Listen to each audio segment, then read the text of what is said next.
साथ संगत जी, संत महापुरुष फरमाते हैं कि जिस प्रकार मिठाई की दुकान पर तरह तरह की मिठाइयों के थाल लगे होते हैं, उसी प्रकार आप किसी भी थाल से कोई भी मिठाई लें, सबका स्वाद मीठा ही होगा। ठीक उसी प्रकार आप सिमरन जिस भी प्रकार से करिए, बैठकर करिए, सिमरन को चलते फिरते करिए, जागते सोते करिए, सभी का फल मीठा ही होगा। सिमरन करो तो मन संवर जाए, सेवा करो तो तन संवर जाए। कितनी दिलकश है मेरे सतगुरु की ये बातें, अमल करो तो जिंदगी संवर जाए। बहुत कठिन है एक जुबां से महिमा तेरी गा पाना, विशाल तेरी विशालता को शब्दों में सुना पाना। रोम रोम में कोटि कोटि जुबां अगर लग जाएगी, तेरी महिमा का वर्णन तो तब भी ना कर पाएगी। लेस मात्र भी गा नहीं पाए महिमा वेद पुराण सभी, लिख लिख हारे गा गा हारे ऋषि मुनि विद्वान सभी। अपने ढंग से कोई तेरा जब करता गुणगान है, परम दयालु कर ही लेता तू उसको परवान है। रसना से गुणगान तुम्हारा पलछिन बारंबार हो, कहे हरदेव की रोम रोम से तू ही निरंकार हो। सिमरन करो तो मन संवर जाए, सेवा करो तो तन संवर जाए। कितनी दिलकश है मेरे सतगुरु की ये बातें, अमल करो तो जिंदगी संवर जाए। साथ संगत जी, इंसान मायूस इसलिए होता है क्योंकि वो परमात्मा को राजी करने के बजाय लोगों को राजी करने में लगा रहता है। इंसान तो यह भूल जाता है कि रब राजी तो सब राजी। साथ संगत जी, अक्सर छोटी सी उपलब्धि भी मनुष्य में अकड़ का भाव लाती है। वह सोचता है कि मैं ही करने वाला हूँ। कहा भी गया है कि झुकता वही है जिसमें जान होती है, अकड़ना तो मुर्दों की पहचान होती है। साथ संगत जी, एक बार मक्खी राजा की पालकी पर बैठ गई। अब उसने सोचा कि हर कोई उसे सलाम कर रहा है। उसे लगा कि मैं ही उत्तम हूँ, परंतु ये अकड़ उसका भ्रम था। जब राजा पालकी से उतरा तो उसे समझ आया कि सभी सलाम उसे नहीं बल्कि राजा को कर रहे हैं। साथ संगत जी, अहंकार से हम खुद को महान बना लेते हैं और झूठी अकड़ में जीते हैं। परमात्मा से पकड़ अगर मजबूत होगी तो याद रहता है कि जो करता है वो केवल निरंकार है। किसी शायर ने भी कहा है, मैं सूरज को पाकर भूला नहीं अदब, जुगनू का साथ पाके वो मगरूर हो गए। साथ संगत जी, सबरी जैसे झोपड़ी में रहने वाले भी भक्त हुए और राजा जनक जैसे महलों में रहने वाले भी भक्त थे, पर दोनों की भक्ति की अवस्था बिल्कुल एक ही जैसी थी। साथ संगत जी, जब मन में समर्पित भाव होगा तभी हम सामने वाले व्यक्ति से प्रेम कर सकते हैं। प्रेम मन की अवस्था है। अगर अपने मन से अहंकार को हटाकर सामने वाले को देखेंगे तो हर एक में अपनी ही छवि नजर आएगी। हम हर एक में परमात्मा के दर्शन तभी कर पाएंगे जब हमारा मन सचमुच में समर्पित होगा। हमें अपने आप को गंवाकर भक्ति भाव में चूर होकर एक प्रभु परमात्मा निरंकार की रजा को ही मुख्य मानकर हर हाल में खुश रहना है। हर परिस्थिति निरंकार की ही रजा है, इसीलिए कोई शिकायत नहीं बल्कि मन में समर्पित भाव ही रखना है। आप 4 दिन गायब होकर देख लीजिए, लोग आपका नाम तक भूल जाएंगे। इंसान सारी जिंदगी इस धोखे में रहता है कि वह लोगों के लिए बहुत अहम है, लेकिन हकीकत तो यह है कि आपने आपके होने या ना होने से किसी को कोई फर्क नहीं पड़ता। जिसकी जितनी जरूरत होती है उसकी उतनी ही अहमियत होती है। न रुकी वक्त की गर्दिश, न जमाना बदला, पेड़ सूखा तो परिंदों ने ठिकाना बदला। साथ संगत जी, सदगुरु बाबा हरदेव जी महाराज अपने विचारों में कहा करते थे, आज जो इंसान धन दौलत कमा रहा है वह मुबारक है, लेकिन उन सारी तरक्कियों के साथ अगर नैतिक मूल्य नहीं जुड़े हों तो संतुलन नहीं बन पाएगा। अगर संतुलन नहीं बन पाया चरित्र और आध्यात्मिकता का, तो सभी तरक्कियां इंसान के लिए विनाशकारी ही साबित होती रहेंगी। मानव आज विज्ञान के नित्य होने वाले आविष्कारों और चमत्कारों से इतना प्रभावित हो गया है कि आत्मा की तरफ उसका ध्यान ही नहीं जाता, जबकि अध्यात्म से ही विश्व शांति कायम हो सकती है। साथ संगत जी, ममतामयी निरंकारी राजमाता जी अक्सर कहा करती थी, पूर्ण महात्मा के दर से सबको प्यार ही मिलता है। प्यार जो आज संसार में अति दुर्लभ है। संसार में पदार्थ तो मिल जाते हैं परंतु प्यार नहीं मिलता। प्यार से ही जीवन में खुशी आती है, नफरतों से तो हमेशा दरारें ही पैदा होती हैं। डर नहीं है आंधियों का जब तू जो मेरे साथ है, क्यों घबराऊं इस दुनिया से जब सर पे तेरा हाथ है। जिसे मिल जाए तेरा प्यार है सतगुरु, फिर उसकी तो क्या बात है। साथ संगत जी, सतगुरु माता जी फरमाती हैं कि अगर किसी ने हमारी निंदा भी की है तो भी मन को निरंकार पर ही टिका कर रखना है। अपने अंदर झांक कर यह भी देखना है कि वो जो कह रहा है कहीं वह कमी हमारे जीवन में तो नहीं है। अगर है तो उसे दूर करने का प्रयास करें, अगर नहीं है तो भी क्षमाशीलता वाला भाव अपने मन में रखना है। दूसरों के प्रति मन में बुरे भाव नहीं लाने हैं। किसी की कमियां भी दिखे तो पहले हम अपने मन को विशाल बनाएं। दूसरों की कोई ऐसी बात जो हमें पसंद नहीं आई है अगर दिखाई दे जाए उस समय भी हृदय को विशाल बनाकर हर एक से प्यार को बरकरार रखें, वह अपनी समदृष्टि बनाए रखें। वक्त के पैगंबर बाबा बूटा सिंह जी महाराज ने बेरों की टोकरी खरीदी और उसमें से बेर निकाल निकाल कर उनकी कतारें लगाने लगे। यह देखकर जगत माता बुधवंती जी ने बाबा जी से पूछ लिया कि बाबा जी, आखिर आप बेरों की कतारें क्यों लगा रहे हो? यह प्रश्न सुनकर बाबा बूटा सिंह जी महाराज ने जवाब दिया कि मैं महापुरुषों की कतारें लगा रहा हूँ। आने वाले समय में इस सत्य का प्रचार इतना बढ़ जाएगा कि महापुरुषों को नमस्कार करने के लिए भी कई कई घंटों कतारों में खड़ा रहना पड़ेगा। साथ संगत जी, सचमुच आज निरंकारी मिशन की तस्वीर हूबहू वैसी ही है जैसे उस समय बाबा बूटा सिंह जी ने कभी बेरों से कतारें लगा रहे थे। साथ संगत जी, एक बैलगाड़ी जा रही थी, सामने से एक गधा मिला और गधे ने बैल को सलाह दी, अरे बैलों, तुम इतने बोझ क्यों खींचते हो? गाड़ी को पलट दो, फिर किसान कभी भी गाड़ी में ज्यादा वजन नहीं डालेगा। मैंने एक बार अपना टोकरा पलट दिया था, तब से कभी कोई कुम्हार उसमें ज्यादा सामान नहीं भरता। बैल ने गधे को बहुत सुंदर जवाब दिया, अरे गधे, तुम टोकरा पलट सकते हो पर हमसे गाड़ी नहीं पलटी जा सकती। तुम्हारी और हमारी माँ में फर्क है। हमारी माँ की पूजा होती है, तुम्हारी माँ की पूजा नहीं होती। साथ संगत जी, कहने का भाव है कि इज्जत विद्रोह से नहीं बल्कि सेवा और संस्कार से मिलती है। जो हमें संस्कार मिलता है उसी के अनुसार हम व्यवहार भी करते हैं। साथ संगत जी, सदगुरु बाबा जी अपने विचारों में कहते थे कि आज संसार की जो हालत है वह इंसानों के लिए वरदान नहीं मानी जा सकती, क्योंकि आज इंसान इंसानियत खो चुका है। जिसमें भले ही इंसानों वाला है लेकिन वह इंसानी चाल को भूल चुका है। आज संत इसे यही संदेश दे रहे हैं कि हे इंसान, अगर तुझे इंसानों वाला शरीर मिला है तो इंसान के असल स्वरूप को सामने ला। इंसान का असल रूप जो दया वाला, करुणा वाला, स्नेह और सहनशीलता वाला है, इस रूप को धारण करके हम जीवन जिएं। अगर इंसानों वाले गुण ना हुए तो इंसानी जन्म प्राप्त करके भी हम कुछ भी हासिल। संगत जी, खराब सोच और गंदा पानी हमेशा नुकसान देती है। पानी अगर गंदा हो तो सेहत बिगाड़ देता है, सोच अगर खराब हो तो जिंदगी बिगाड़ देती है। साथ संगत जी, जहाँ प्रेम होता है वहीं प्रेम की गंगा बहती है, परमात्मा भी वहीं बसता है और रिश्ते भी खुद बन जाते हैं। ये प्रेम ही तो है जो कि हम एक दूसरे को रोज याद करते हैं, क्योंकि इस दुनिया में एक प्रेम ही है जो सदगुरु का देन है। अक्सर कहा जाता है, प्रेम न खेती उपजे, प्रेम न हाट बिकाए, राजा प्रजा जाको रुचे, शीश देई ले जाए। सदगुरु बाबा गुरुवचन जी महाराज अपने विचारों में कहा करते थे कि प्रत्येक धर्म ही प्रेम, दया, करुणा, नेकी और ईमानदारी की राह दिखाता है, लेकिन इन गुणों को धारण करने के लिए भी ब्रह्म ज्ञान की जरूरत पड़ती है, अर्थात निरंकार प्रभु की पहचान की, ताकि मानव इसे अंग संग समझकर इसके अस्तित्व को सर्वत्र अनुभव करके बुराई से तौबा करके नेकी व सच्चाई की राह पर चलता रहे। इस प्रकार जो सत्य की राह पर चलता रहता है, दैवीय गुण उसमें खुद ब खुद पैदा होते चले जाते हैं। बस इतना ही अंतर है निरंकारी मिशन और अन्य सभी धर्मों में। निरंकारी मिशन निरंकार की पहचान के बाद भक्ति करने को कहता है, जबकि अन्यत्र भक्ति के द्वारा दैवीय गुणों से युक्त होकर प्रभु से मिलन की बात की जाती है। दीपक एक तेज तर्रार युवक था, पढ़ाई में अव्वल, बोलने में तीखा और स्वभाव से थोड़ा अहंकारी। उसे लगता था कि जो झुकता है वो कमजोर होता है। एक दिन सत्संग में सतगुरु जी पधारे। सभी लोग संगत में फर्श पर बैठे थे, पर दीपक कुर्सी पर बैठा रहा। किसी महात्मा ने टोका, बेटा सत्संग में सब बराबर होते हैं, झुकने में ही सच्चा सम्मान है। दीपक ने मुस्कुराकर अनसुना कर दिया। अचानक बारिश तेज हो गई, पंडाल का एक हिस्सा गिर पड़ा। लोग इधर उधर भागे, लेकिन एक कोना जहाँ लोग जमीन पर झुके हुए भजन गा रहे थे वही हिस्सा सुरक्षित रहा। बाद में सतगुरु ने कहा, पेड़ हो या मनुष्य, जो झुकता है वही तूफानों से बचता है। उस दिन दीपक ने पहली बार दिल से धन निरंकार किया। विनम्रता उसके स्वभाव का हिस्सा बन गई। अब वह कहता है, जिस दिन मैं झुका उसी दिन अपनी असली ऊंचाई पाई। जो झुकता है वही सच्चे अर्थों में ऊंचा होता है। विनम्रता कोई कमजोरी नहीं, यह आत्मा की सुंदरता है। शांता झोपड़पट्टी में रहती थी। झोपड़ी टूटी फूटी, आमदनी मामूली, फिर भी उनके चेहरे पे हमेशा मुस्कान रहती थी। पास के अपार्टमेंट की नैना मैडम हैरान रहती थी। एक दिन पूछ ही लिया, तुम्हारे पास कुछ भी नहीं है फिर भी इतना खुश कैसे? शांता बाई बोली, मैडम ब्रह्मज्ञान मिल गया है, मालिक हर हाल में है, सुख में भी दुख में भी। अब मन शिकायत नहीं करता, शुक्र करता है। नैना मैडम को झटका लगा। उनके पास सब कुछ था पर सुकून नहीं। वो सत्संग में गई, नाम लिया। धीरे धीरे उन्हें महसूस किया उसी चीजों से नहीं दृष्टिकोण से आती है। अब दोनों साथ बैठकर हंसते हैं, एक झोपड़ी में एक फ्लैट में, लेकिन मन एक जैसा हल्का। जब मन मालिक की रजा में रमता है तब हर हाल मीठा लगता है। यही है सच्चा ब्रह्म ज्ञान। आरव एक गुस्सैल, चिड़चिड़ा और स्वार्थी युवक था। दोस्त भी उससे कतराते थे। माँ ने बहुत समझाया पर वो कहता, ऐसा ही हूँ, मैं नहीं बदल सकता। एक दिन मजबूरी में माँ उसे सत्संग ले गई। वहाँ उसने देखा कोई बिना जान पहचान पहचान के मुस्कुराकर मिला, किसी ने पंखा थमाया, किसी ने जूते ठीक से लगाए। आरो सोच में पड़ गया, ये कौन लोग हैं जो बिना स्वार्थ के इतना अपनापन दे रहे हैं। कुछ सप्ताह वह लगातार सत्संग जाता रहा। धीरे धीरे वह खुद भी मुस्कुराने लगा, सेवा में हाथ बटाने लगा, गलती पर माफी मांगने लगा। लोग हैरान थे,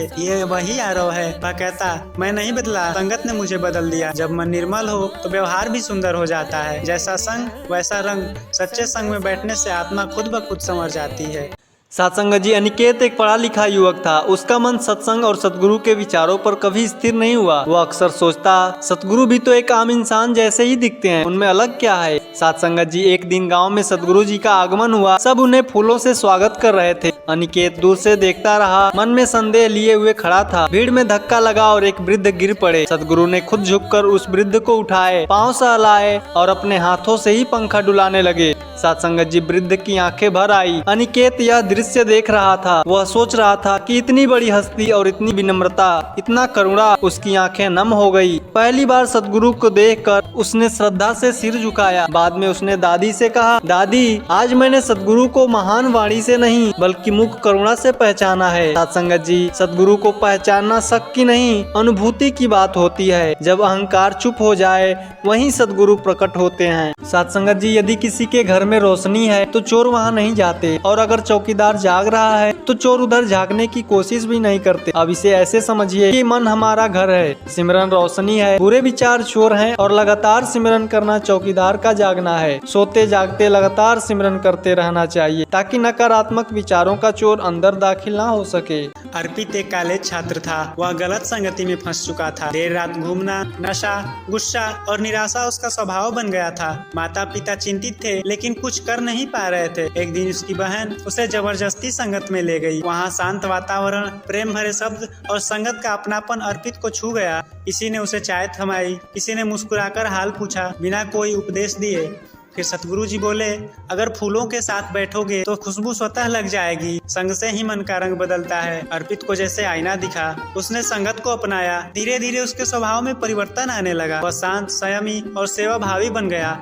अब लोग उसे देखकर कहते, वो जो कभी दूसरों को डराता था आज खुद दूसरों की ढाल बन गया है। संग का रंग सबसे गहरा होता है। जैसे दिए से दिया जलता है वैसे ही सच्चे संग से आत्मा प्रकाशित होती है। बिना शिकायत और बिना निंदा किए एक दिन भी बिताकर तो देखिए। खुशी, शांति और सुकून कहीं आपको ढूंढना नहीं पड़ेगा, अपने आप ही मिल जाएगा। शांता झोपड़पट्टी में रहती थी। झोपड़ी टूटी फूटी, आमदनी मामूली, फिर भी उनके चेहरे पे हमेशा मुस्कान रहती थी। पास के अपार्टमेंट की नैना मैडम हैरान रहती थी। एक दिन पूछ ही लिया, तुम्हारे पास कुछ भी नहीं है फिर भी इतना खुश कैसे? शांता बाई बोली, मैडम ब्रह्मज्ञान मिल गया है, मालिक हर हाल में है, सुख में भी दुख में भी। अब मन शिकायत नहीं करता, शुक्र करता है। नैना मैडम को झटका लगा। उनके पास सब कुछ था पर सुकून नहीं। वो सत्संग में गई, नाम लिया। धीरे धीरे उन्हें महसूस किया उसी चीजों से नहीं दृष्टिकोण से आती है। अब दोनों साथ बैठकर हंसते हैं, एक झोपड़ी में एक फ्लैट में, लेकिन मन एक जैसा हल्का। जब मन मालिक की रजा में रमता है तब हर हाल मीठा लगता है। यही है सच्चा ब्रह्म ज्ञान।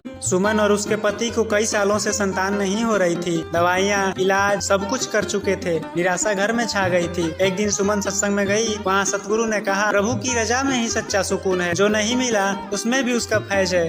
कभी देख कर अजमाता है, कभी रोक कर अजमाता है। सुमन को बात सीधी दिल में लगी। उसने पहली बार शिकायत छोड़कर समर्पण करना सीखा। वक्त बीतता गया। एक दिन मोहल्ले में एक छोटी बच्ची को अनाथ देखा, बीमार, अकेली और भूखी। सुमन ने उसे गले लगा लिया और उसे गोद ले लिया। अब वही बच्ची उनके जीवन की रोशनी थी। सुमन मुस्कुराकर कहती, अगर मेरी मर्जी होती तो मैं शायद माँ बनती, लेकिन सतगुरु की रजा थी तो मैं माँ के साथ मसीहा बन गई। जब हम अपनी इच्छा छोड़कर मालिक की रजा में जीते हैं तभी सच्चा समर्पण और सुख मिलता है। राहुल एक ईमानदार कर्मचारी था, लेकिन उसके साथी विक्रम ने धोखे से उस पर चोरी का आरोप लगा दिया। राहुल को नौकरी से निकाल दिया गया। कई महीने बीते। राहुल सत्संग में जाने लगा। वहाँ एक दिन सतगुरु जी ने कहा, जो बदला लेता है वो खुद को जलाता है, लेकिन जो माफ करता है वो मुक्त हो जाता है। राहुल के भीतर जैसे कोई दीपक जल गया। कुछ समय बाद विक्रम बीमार पड़ा। मदद की जरूरत थी। सभी ने मुंह मोड़ लिया, लेकिन राहुल चुपचाप उसके घर गया, दवा, खाना और सहारा लेकर। विक्रम की आंखें भर आई। बोला, मैंने तुम्हें गिराने की कोशिश की लेकिन तुमने मुझे संभाल लिया।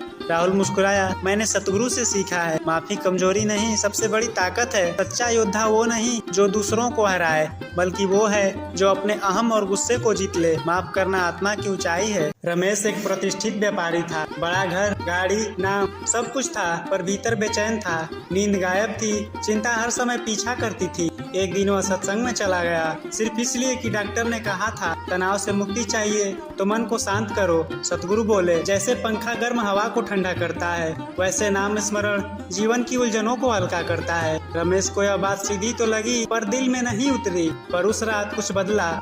उसने पहली बार नींद से पहले नाम लिया, तू ही निरंकार, तू ही निरंकार। धीरे धीरे जैसे मन का भार हल्का होने लगा, यह अभ्यास उसकी आदत बन गई। 1 महीने बाद वही रमेश सत्संग में खड़ा था और कह रहा था, दवाओं ने शरीर ठीक किया, पर नाम स्मरण ने आत्मा को चैन दिया। अब व्यापार में लाभ हो या हानि, मन हर हाल में शांत रहता है।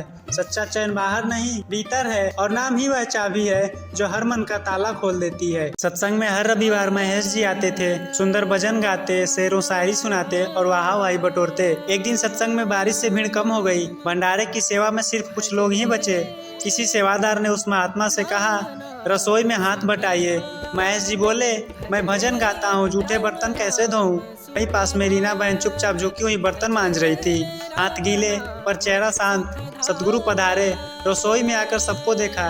रीना बहन के पास रुके और बोले, सच्ची भक्ति वह नहीं जो मंच पर चमके, बल्कि वह है जो बिना कहे बिना दिखावे की निभाई जाए। महेश जी की आंखें नम हो गईं। बिना माइक बिना ताली के वो कहते हैं, भजन गला गा सकता है, पर सेवा तो आत्मा निभाती है। भक्ति सिर्फ शब्दों से नहीं, सेवा और समर्पण से सिद्ध होती है। एक गांव में सत्संग हो रही थी और वहां लंगर की भी व्यवस्था थी। सेवा दल के युवक रोटियां बांट रहे थे, पनीर परोस रहे थे। राकेश भी सेवा में लगा था, लेकिन उसका ध्यान काम से ज्यादा कैमरे पर था।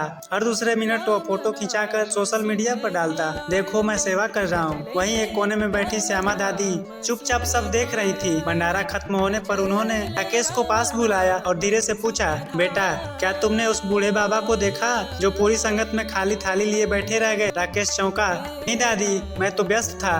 दादी ने मुस्कुराकर कहा, सेवा सिर्फ हाथों से नहीं, मन की सजगता से होती है। जब तुम प्रभु की रजा में बिना दिखावे के हर किसी का ध्यान रखो, वही सच्ची सेवा है। राकेश शर्मिंदा हुआ। उसने सोशल मीडिया हटाया और अगली बार बिना कैमरे चुपचाप सबसे पीछे खड़े रहकर भोजन बांटा। सत्संग में सतगुरु ने कहा, जब श्रेय की इच्छा न हो, यही सच्चा समर्पण है। गाँव में बाबा राघव बहुत प्रसिद्ध थे। लंबे केसरिया कपड़े, जटाएं, माला और गंभीर चेहरा, लोग उन्हें संत मानते थे। एक दिन सत्संग में शरद भाई नामक एक सीधा साधा व्यक्ति आया, अगर सेवा में आगे विनम्रता से भरा। इन्हें पूछा, आपको देखकर संतों जैसा कुछ नहीं लगता, फिर आप सत्संग में क्या करते हैं? शरद भाई मुस्कुराए, वैराग रंग या वेश में नहीं, मन के मोह से अलग होने में है। उसी दिन सतगुरु ने मंच से कहा, जो संत कपड़ों से पहचाना जाए वह दिखावे का शिकार हो सकता है। सच्चा विरक्त वह है जो भीड़ में रहकर भी मालिक से जुड़ा हो। लोगों की दृष्टि बदल गई। अब बाबा राघव के प्रवचन कम और शरद भाई की सेवा ज्यादा दिखने लगी। वैराग वह नहीं जो शरीर ओढ़े, बल्कि वह है जो अहम, लोभ और माया से दूर हो जाए। नीलम जी के पास जीवन की हर सुख सुविधा थी, बड़ा घर, गाड़ियाँ, गहने, सम्मान, लेकिन भीतर एक अजीब सी बेचैनी हमेशा बनी रहती थी। एक दिन वह एक पुराने स्कूल दोस्त से मिली जो पहले निर्धन था, पर आज चेहरे पर शांति की मुस्कान लिए बैठा था। नीलम ने हैरान होकर पूछा, तुम्हारे पास इतनी शांति कैसे? उसने मुस्कुराकर कहा, जब मैंने सतगुरु का नाम लिया तब जाना कि असली दौलत माया नहीं, मालिक की याद है। अब मेरा मन माया की लहरों से नहीं, नाम की किनारों से बंधा है। नीलम को झटका लगा। पहली बार उसे एहसास हुआ कि वो जितना माया के पीछे भागी, उतना ही दुख से दूर होती गई। बस सत्संग में गई, नाम लिया और सुबह उठकर कहती है, अब अलमारी भले खाली हो, आत्मा भरपूर है। अब मुझे कुछ पाने का नहीं, बस समझने की जरूरत है। माया की दौलत से घर सजता है, लेकिन नाम की दौलत से मन बसता है। मनोज एक विद्वान था, शास्त्रों का ज्ञाता, भाषणों का उस्ताद। सत्संग में आते ही लोग उसे घेर लेते। धीरे धीरे उसमें अहंकार आ गया। उसे लगने लगा कि ज्ञान उसका है, लोग उसे सुनने आते हैं। एक दिन सतगुरु जी संगत में पधारे। मनोज ने बहुत सुंदर विचार दिया, पर सतगुरु ने कुछ नहीं कहा। फिर एक साधारण ग्रामीण पुरुष ने अनुभव से भरे 2 शब्द बोले, मैं कुछ नहीं जानता, बस मालिक की कृपा से जुड़ा हूँ। सतगुरु मुस्कुराए और बोले, जहाँ मैं मिटा वहीं ज्ञान खिला। जो खुद को जानता है वो कुछ नहीं मानता, जो खुद को कुछ मानता है वो कुछ नहीं जानता। मनोज के भीतर जैसे कुछ टूट गया। उसने सिर झुकाकर कहा, अब समझा, ज्ञान शब्दों में नहीं, विनम्रता में बसता है। उस दिन से उसका विचार शुरू होता है, जो कुछ है वह सतगुरु की कृपा है, मैं कुछ नहीं। जब मैं हटता है तभी ज्ञान प्रकट होता है। हम से मुक्त मन ही सच्चे ज्ञान का पात्र है। सत्संगत जी, रवि एक गरीब मजदूर था जो रोज की मजदूरी से अपने परिवार का पेट पालता था। जीवन कठिन था, लेकिन रवि हर शाम पास के निरंकारी सत्संग भवन में जाकर भक्ति भाव से सिमरन करता था। उसका विश्वास था कि निरंकार सब कुछ देख रहा है। एक दिन उसे काम नहीं मिला, घर में खाने के लिए कुछ भी नहीं था। भूख से बिलखते हुए बच्चों को देखकर उसकी आंखों में आंसू निकल पड़े। पत्नी ने एक सूखी रोटी दी जो कल की बची हुई थी। रवि ने वो रोटी अपने बच्चों को नहीं बल्कि एक भिखारी को दे दी जो उसके दरवाजे पर आया था। पत्नी ने चौंक कर पूछा, आपने अपने बच्चों को खाना क्यों नहीं दिया? रवि ने मुस्कुराते हुए कहा, जो दूसरों को परोपकार करता है उसे निरंकार कभी नहीं खाली हाथ रहने देता। अगले ही क्षण उसका एक पुराना दोस्त उसके दरवाजे पर आया जो वर्षों बाद शहर लौटा था। उसने रवि को अपने कारखाने में स्थायी नौकरी देने का प्रस्ताव दिया और उसे कुछ पैसे भी दिए। रवि की आंखों में आभार के आंसू थे। वह जान गया जो कुछ भी सच्चे भाव से निरंकार को समर्पित किया जाए उसके कई गुना होकर वह लौटता है। निंदक नियरे राखिए आंगन कुटी छवाए, बिन पानी साबुन बिना निर्मल करे सुभाए। सत्संगत जी, कहने का भाव है कि जो हमारी निंदा करता है उसे अपने अधिकाधिक पास रखना चाहिए। वह तो बिना साबुन और पानी के हमारी कमियां बताकर हमारे स्वभाव को साफ करता है। भक्ति जब बुद्धि से होती है तो हमारी जबान सुधरती है, लेकिन भक्ति जब दिल से होती है तो हमारे कर्म सुधरते हैं। किसी को दिल का दीवाना पसंद है, किसी को दिल का नजराना पसंद है। औरों की पसंद तो हमें पता नहीं, हमें तो आपका मुस्कुराना पसंद है। सत्संगत जी, सर्दियों की ठंडी सुबह थी। अमन स्कूल जा रहा था, लेकिन उसके पैरों में चप्पल नहीं थी। ठंडी जमीन पर चलना मुश्किल हो रहा था, लेकिन घर की गरीबी कुछ कहने नहीं देती थी। रास्ते में वह निरंकारी भवन के पास से गुजर रहा था। वहाँ पर कोई सेवादार सफाई कर रहा था। उसने अमन को नंगे पांव कांपते हुए देखा और प्यार से पूछा, बेटा चप्पल क्यों नहीं पहने हो? अमन ने सिर झुका लिया। सेवादार मुस्कुराया और अंदर गया। थोड़ी देर में एक जोड़ी अच्छी हालत की चप्पलें लेकर आया और अमन को पहना दिया। अमन की आंखें प्यार से भर आईं। उसने पूछा, आपने ये चप्पल मुझे क्यों दिया? सेवादार बोला, बेटा ये मैं नहीं, निरंकार ने मुझे दिया है और मैंने तुमको दिया। जब हम दूसरों का दर्द समझते हैं तभी असली भक्ति होती है। उस दिन के बाद अमन हर रविवार को सत्संग में आने लगा। धीरे धीरे उसके विचार, जीवन और व्यवहार में बदलाव आने शुरू हो गए। बड़ा होकर वो खुद एक सेवादार बना और गरीब बच्चों की पढ़ाई और जरूरतों का जिम्मा लेने लगा। सत्संगत जी, निरंकार की भक्ति सिर्फ शब्दों में नहीं होती बल्कि कर्म में झलकती है। जो दूसरों के दुख को अपना बना लेता है वही सच्चा भक्त होता है।